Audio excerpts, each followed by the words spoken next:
स्वागत आप सभी का ब्रेकिंग न्यूज चैनल में। तो आइए जानते हैं देश दुनिया की ताजा बड़ी खबरों को। जी हां दोस्तों, पहले तो हम आपको अगले 24 घंटों के मौसम पूर्वानुमान के बारे में बताएंगे कि अगले 24 घंटों में मौसम कैसा रहने वाला है। उसके बाद हम आपको चीनी बीमारी का बिल्कुल ताजा अपडेट बताएंगे, देश और दुनिया का क्या हाल है। इसके अलावा अगली जो बड़ी खबर वह WHO की ओर से निकल कर आ रही है। WHO ने कोरोना वायरस से बचाव के लिए रामबाण उपाय बताया। इसके अलावा अगली बड़ी खबर, इजराइल के बाद अब इटली ने कोरोना वैक्सीन बनाने का किया दावा, सफल परीक्षण के बारे में भी बताया। इसके अलावा अगली जो बड़ी खबर है वह पेट्रोल, डीजल और व्हाट्सएप को लेकर निकल कर आ रही है। अगली जो बड़ी खबर है, पीएम मोदी को मिलेगा दोस्त का साथ, चीन पाकिस्तान के उड़े होश। अगली जो बड़ी खबर है दोस्तों वह अशोक गहलोत ने सोनिया गांधी के सामने बयां किया राजस्थान का दर्द, बोल दी इतनी बड़ी बात, जानकर उड़ जाएंगे आपके होश। आपको बता दें कि दोस्तों और भी बहुत बड़ी खबरें निकल कर आ रही है जिनका जानना आपके लिए बेहद जरूरी है। अगर वीडियो को थोड़ा सा भी मिस कर दिया तो आपसे बहुत बड़ी जानकारी मिस हो जाएगी, इसलिए वीडियो लास्ट तक जरूर देखिएगा। वीडियो में आगे बढ़ने से पहले आपसे एक छोटी सी रिक्वेस्ट है कि आप इस वीडियो को लाइक कर दें, शेयर कर दें, क्योंकि आपका लाइक शेयर करना ही हमारी मेहनत का फल होता है। तो दोस्तों जानते हैं सबसे पहले अगले 24 घंटों के मौसम पूर्वानुमान के बारे में। अगले 24 घंटों के दौरान पूर्वोत्तर भारत, उप हिमालय, पश्चिम बंगाल, सिक्किम, तटीय ओडिशा, पंजाब, हरियाणा और उत्तरी राजस्थान के कुछ हिस्सों में हल्की से मध्यम बारिश और गरज के साथ बौछारें पड़ने का अनुमान है। हिमाचल प्रदेश, उत्तराखंड, पश्चिम बंगाल, बिहार के कुछ हिस्सों, झारखंड, आंतरिक तमिलनाडु, केरल, दक्षिणी आंतरिक कर्नाटक, पश्चिमी और मध्य उत्तर प्रदेश तथा उत्तरी मध्य प्रदेश में हल्की से मध्यम बारिश के आसार हैं। तटीय आंध्र प्रदेश और अंडमान व निकोबार द्वीप समूह में भी कुछ स्थानों पर बारिश जारी रहेगी। महाराष्ट्र, गुजरात और दक्षिणी मध्य प्रदेश में तापमान बढ़ेगा। कुछ हिस्सों में लू जैसी स्थितियां बन सकती है। देश में कोरोना संक्रमित मरीजों का आंकड़ा 51,000 के पार, अब तक 1,782 की मौत। जी आपको बता दें कि देश और दुनिया में कोरोना के केस लगातार बढ़ते ही जा रहे हैं। ताजा आंकड़ों के मुताबिक देश में अब तक 51,000 संक्रमण के मामले सामने आ चुके हैं। एक्टिव केस 34,778 हैं, जिसमें से अभी तक 1,782 लोग अपनी जान गंवा चुके। वहीं इसके बीच अच्छी खबर ये भी है कि अब तक 15,000 संक्रमित मरीज ठीक भी हो चुके। दुनिया भर में कोरोना वायरस की वजह से कुल 2,65,000 लोगों की जान जा चुकी है, जबकि वायरस से संक्रमित लोगों की संख्या 37 लाख हो गई। इनमें एक्टिव केस 22,28,000 हैं और खुशी की बात यह है कि अब तक 12,19,000 लोग ठीक हो चुके हैं। इजराइल के बाद अब इटली ने कोरोना वैक्सीन बनाने का किया दावा, सफल परीक्षण के बारे में भी बताया। जी हां, आपको बता दें कि ये लगातार दूसरी अच्छी खबर है। इजराइल के बाद अब इटली ने दावा किया है कि उन्होंने कोरोना वायरस को खत्म करने वाला टीका तैयार कर लिया है।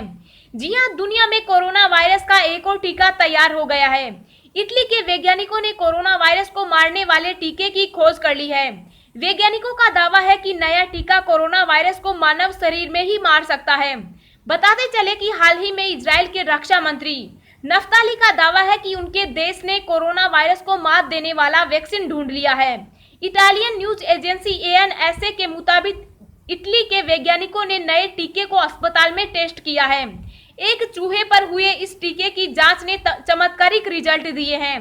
टीका लगाने के बाद संक्रमित चूहे के भीतर कोरोना वायरस पूरी तरह से न्यूट्रलाइज कर दिया गया।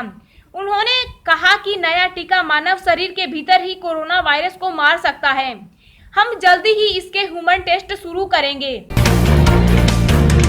WHO ने कोरोना वायरस से बचाव के लिए बताया रामबाण। जी आपको बता दें कि विश्व स्वास्थ्य संगठन के महानिदेशक ने पूरी दुनिया से एकजुट होकर कोविड-19 को पराजित करने का आह्वान किया। उन्होंने जोर दिया कि एकता ही कोरोना वायरस का रामबाण है। उन्होंने कहा कि कोविड-19 पूरी दुनिया के लिए चेतावनी है, साथ ही दुनिया द्वारा एक समान भविष्यवाणी रचने का अच्छा मौका भी है। उन्होंने यूरोपीय आयोग द्वारा आयोजित कोविड-19 वैश्विक प्रतिक्रिया के अंतर्राष्ट्रीय सम्मेलन में 7.4 अरब यूरो का चंदा इकट्ठा करने की सराहना की। उन्होंने विश्व से कोविड-19 को पराजित करने के उपायों की खोज करने की अपील की। उनके मुताबिक हर एक आदमी की रक्षा की जानी चाहिए। वैज्ञानिकों ने पीएम मोदी को दी जानकारी भारत में विकसित हो रही 30 कोरोना वायरस वैक्सीन। जी आपको बता दें कि प्रधानमंत्री नरेंद्र मोदी ने कोरोना वायरस का मुकाबला करने के लिए बनी विशेष टास्क फोर्स के साथ एक बैठक की अध्यक्षता की, जहां विशेषज्ञों ने पीएम मोदी को कोरोना वायरस वैक्सीन के डेवलपमेंट, डायग्नोसिस, टेस्टिंग और दवा की खोज की जानकारी दी। इस दौरान वैज्ञानिकों ने प्रधानमंत्री को जानकारी दी कि कोविड-19 से लड़ने के लिए 30 से अधिक टीके विकसित किए जा रहे हैं, जिनमें से कुछ ट्रायल स्टेज में हैं। प्रधानमंत्री ने एक बयान में कहा कि दवा बनाने के लिए 3 दृष्टिकोण हैं, जिनमें मौजूदा दवाओं का पुनर्उत्पादन शामिल है। कम से कम 4 दवाएं इस श्रेणी में संश्लेषण और एग्जामिनेशन से गुजर रही है। टेस्टिंग और डायग्नोसिस को लेकर प्रधानमंत्री कार्यालय ने कहा कि आरटी-पीसीआर और एंटीबॉडी डिटेक्शन का पता लगाने के लिए कई शैक्षणिक अनुसंधान संस्थान और स्टार्टअप नए टेस्ट लेकर आए हैं। इसके अलावा पूरे देश में प्रयोगशालाओं को जोड़ने से इन दोनों प्रकार के परीक्षणों की क्षमता में भारी वृद्धि होगी। क्या आप भी चाहते हैं कि कोरोना वायरस की वैक्सीन सबसे पहले भारत बनाए? तो वीडियो को दिल से लाइक कर दीजिएगा। अशोक गहलोत ने सोनिया गांधी के सामने बयां किया राजस्थान का दर्द, बोल दी इतनी बड़ी बात। जी आपको बता दें कि कोरोना संक्रमण के बीच राजस्थान सरकार कई बार केंद्र सरकार से प्रोत्साहन पैकेज देने की मांग कर चुकी है। कोरोना वायरस से जंग लड़ रहे राजस्थान को केंद्र सरकार से प्रोत्साहन पैकेज नहीं मिल सका। अब मुख्यमंत्री अशोक गहलोत ने कांग्रेस अध्यक्ष सोनिया गांधी के सामने प्रदेश का दर्द बयां किया। उन्होंने कांग्रेस की अंतरिम अध्यक्ष सोनिया गांधी के साथ वीडियो कॉन्फ्रेंस में बात करते हुए कहा कि हमें 10,000 करोड़ से ज्यादा के राजस्व का नुकसान हुआ है। ऐसे में केंद्र अगर प्रोत्साहन पैकेज नहीं देगा तो राज्य और देश कैसे चलेंगे। केंद्र सरकार ने बढ़ाया पेट्रोल डीजल पर उत्पाद शुल्क। जी हां, केंद्र सरकार ने पेट्रोल पर उत्पाद शुल्क 10 रुपए प्रति लीटर व डीजल पर उत्पाद शुल्क 13 रुपए प्रति लीटर बढ़ा दिया है। उत्पाद शुल्क में इस बढ़ोतरी के बाद लोगों को अंतर्राष्ट्रीय मार्केट में कच्चे ऑयल की घटी कीमतों का कोई भी लाभ नहीं मिल पाएगा। आज दिल्ली, कोलकाता, मुंबई व चेन्नई में 1 लीटर पेट्रोल का मूल्य 71.26, 76.31 रुपए, 73.30, 75.54 रुपए प्रति लीटर है। डीजल की बात करें तो इन महानगरों में इसका दाम 69.39, 66.21, 65.62 व 68.22 रुपए है। फेक न्यूज से बचने के लिए व्हाट्सएप का खास फीचर लॉन्च, अब चेक कर सकते हैं फैक्ट्स। जी आपको बता दें कि व्हाट्सएप ने एक फीचर अपडेट किया है, जिसके मुताबिक अब यूजर्स फेक न्यूज के बारे में जान पाएंगे। इसके अलावा यूजर्स अब 70 से अधिक देशों के फैक्ट चेकर से जुड़ सकते हैं। पॉइंटर इंस्टीट्यूट के इंटरनेशनल फैक्ट चेकिंग नेटवर्क यानी IFCN के साथ फेसबुक के स्वामित्व वाली कंपनी व्हाट्सएप ने साझेदारी की है। IFCN ने व्हाट्सएप पर अपना चैटबॉट लॉन्च किया है। चैटबॉट का नंबर +12 91 26 06 है। पहले इस नंबर को आपको अपनी कॉन्टेक्ट लिस्ट में सेव करना होगा। चैटबॉट शुरू करने के लिए हाय शब्द लिखकर भेजें। IFCN का ये चैटबॉट अब तक केवल अंग्रेजी भाषा में ही उपलब्ध था। हालांकि कंपनी इसे जल्द ही हिंदी, स्पेनिश और पुर्तगाली सहित अन्य भाषाओं में भी अपडेट कर सकती है। चैटबॉट की मदद से यूजर्स फैक्ट को चेक कर सकते हैं, साथ ही कोरोना वायरस से जुड़ी न्यूज के बारे में भी जान सकते हैं। ये सिस्टम यूजर्स के पहचान कंट्री कोड के आधार पर करता है। कोरोना की जंग में पीएम मोदी को मिलेगा दोस्त का साथ, चीन पाकिस्तान के उड़े होश। जी हां, आपको बता दें कि पूरी दुनिया में कोरोना ने जो कोहरा मचाया है उसका अंत अब निकट आ गया है। ऐसा हम इसलिए कह रहे हैं क्योंकि दुनिया के देश इस समय कोरोना वायरस की वैक्सीन बनाने के काफी करीब पहुंच गए हैं।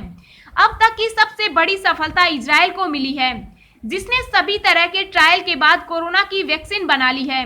अब वैक्सीन के उस फॉर्मूले का पेटेंट करवाने की तैयारी चल रही है और इसके बाद दुनिया के अगले दोस्तों के साथ मिलकर वह इसका उत्पादन शुरू करेगा। कोरोना ने दुनिया में इतना ज्यादा कोहरा मचाया है कि अकेला इजराइल इससे लड़ नहीं सकता। इसलिए इजराइल की दवा को बनाने के लिए कई देशों के योगदान की जरूरत होगी। ऐसे में जानकारों का मानना है कि एशिया महाद्वीप में इस समय इजराइल का सबसे अच्छा दोस्त भारत है और वह इसके अलावा किसी दूसरे देश पर भरोसा नहीं करता। कोरोना की जिस वैक्सीन को इजराइल ने बनाया है उसको एशिया के सभी देशों तक पहुंचाने के लिए यहाँ पर एक उत्पादन की जरूरत होगी। ऐसे में यह कहा जा सकता है कि जैसे ही यह दवा पेटेंट होगी, वैसे ही इजराइल किसी भारतीय दवा कंपनी के साथ मिलकर यहाँ पर इसका उत्पादन शुरू करेगा, ताकि एशिया महाद्वीप में इस दवा को आसानी से पहुंचाया जा सके। इजराइल के प्रधानमंत्री बेंजामिन नेतन्याहू भी साफ कर चुके हैं कि प्रधानमंत्री नरेंद्र मोदी उनके सच्चे दोस्त हैं और वह हर संकट की घड़ी में उनका साथ देने को तैयार हैं। पीएम मोदी भी अपनी दोस्ती को अच्छी तरह निभाते चले हैं। उन्होंने कोरोना काल में इजराइल को कोविड-19 संक्रमितों के इलाज में कामगार एंटी मलेरिया दवाई हाइड्रोक्सीक्लोरोक्विन भेजी थी, जिसके बाद बेंजामिन नेतन्याहू ने उनका धन्यवाद दिया। नेतन्याहू ने अपने आधिकारिक ट्विटर हैंडल से ट्वीट करते हुए कहा, धन्यवाद मेरे प्रिय दोस्त भारत के प्रधानमंत्री नरेंद्र मोदी, इजराइल को हाइड्रोक्सीक्लोरोक्विन भेजने के लिए। कोरोना वायरस को लेकर WHO एक्सपर्ट ने की भयावह भविष्यवाणी। जी आपको बता दें कि कोरोना वायरस के वैक्सीन को लेकर कभी अमेरिका दावा करता है तो कभी इजराइल। चीन ने भी दावा किया है कि उसका बनाया हुआ वैक्सीन सबसे पहले मार्केट में आएगा। इधर जानकारी यह भी है कि भारत इन सबसे पहले मार्केट में कोरोना वायरस का वैक्सीन लॉन्च कर देगा। इन सभी खबरों और कयासों के बीच WHO ने सबके होश उड़ा दिए हैं। WHO के एक एक्सपर्ट की भविष्यवाणी से तो चिकित्सा वैज्ञानिकों के हौसल पस्त हो गए। WHO एक्सपर्ट डॉक्टर डेविड ने कहा कि ऐसा भी हो सकता है कि कोरोना वायरस का वैक्सीन कभी न आए। डॉक्टर डेविड ने ऐसी आशंका इसलिए जताई क्योंकि HIV और डेंगू की भी वैक्सीन कई सालों के रिसर्च के बाद भी नहीं मिल पाई। विश्व स्वास्थ्य संगठन के विशेष दूत डॉक्टर डेविड ने कहा, यह कुछ वायरस है जिनकी कोई वैक्सीन नहीं है। हम यह नहीं मानकर चल सकते कि वैक्सीन आ जाएगी, और अगर यह आती भी है तो क्या सभी तरह की सुरक्षा और क्षमता के मानकों पर खरा उतरती है। उल्लेखनीय है कि WHO चीफ भी कोरोना वायरस को लेकर भयावह भविष्यवाणी करते रहे और अब एक्सपर्ट की इस आशंका ने लोगों की चिंता बढ़ा दी है। आपको क्या लगता है कि कोरोना वायरस की वैक्सीन सबसे पहले कौन सा देश बनाएगा? कमेंट बॉक्स में कमेंट करके जरूर बताना। आंधी तूफान के बीच शराब की लाइन में अपनी बारी का इंतजार करते रहे लोग। जी हाँ, आपको बता दें कि लॉकडाउन 3.0 में कई रियायत देने और शराब की दुकानों को खोलने की इजाजत के बाद देश भर में शराब खरीदने वालों की लंबी लंबी लाइनें देखी जा सकती है। भारी संख्या में खरीदने के लिए लोगों के पहुंचने के बाद राज्य सरकारों ने अपने राजस्व में हुए घाटे की भरपाई के लिए शराब के ऊपर 50 से 70% तक स्पेशल कोरोना सेस तक लगा दिया। तेज आंधी और तूफान के बीच लोग सोशल डिस्टेंसिंग का पालन करते हुए शराब की लंबी लाइन में लगकर शराब खरीदते हुए दिखे। कई लोग तो बिना छाता ही भीगते हुए इस उम्मीद में अपनी बारी का इंतजार कर रहे थे कि वे शराब खरीद कर जाएंगे। तो दोस्तों, आज की ताजा खबरें यहीं समाप्त होती है। उम्मीद करते हैं कि आपको इन महत्वपूर्ण खबरों से काफी जानकारी मिली होगी।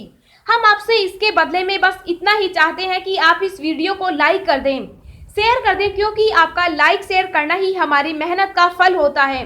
बाकी इसी प्रकार की रोजाना ताजा खबरें पाने के लिए हमारे चैनल को सब्सक्राइब कर सकते हैं।